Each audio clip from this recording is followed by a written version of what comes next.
Места в детских садах – проблема сегодняшнего дня, а их нехватка тем более. Например, в Ленске, в своей очереди, ожидают более 500 детей. Как решается данная проблема, расскажут наши коллеги.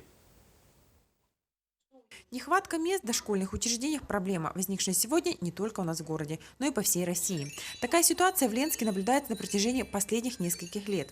Причина дефицита в первую очередь в увеличении рождаемости. Во-вторых, в силу разных жизненных обстоятельств молодые мамы начали раньше выходить на работу.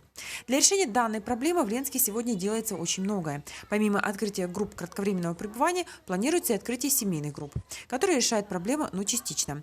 Главной задачей районных властей остается строительство детских садов. В начале марта открывается новый детский сад в микрорайоне Северный. В данном микрорайоне проживает порядка 200 детей, которые не посещали детские сады.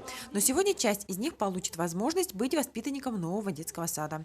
Путевки родителями уже получены. Осталось пройти только медицинскую комиссию. Дошкольное образовательное учреждение «Лучик», как подразделение детского сада «Звездочка», пойдут 75 детей с 3 до 7 лет. И дошкольное образовательное учреждение и красивое, новая мебель, оформление очень современное, эстетичное. Туда пойдут дети именно микрорайона Северный, в основном. Детский сад был построен полностью за счет районного бюджета, как и детские сады в Южной Нюе и Бичинче.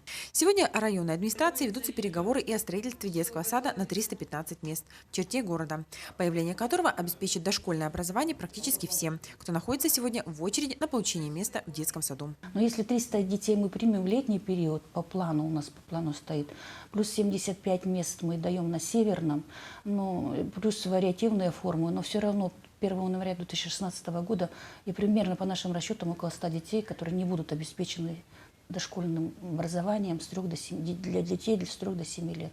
Светлана Балеева, Денис Семенов, Новокасаха, Ленск.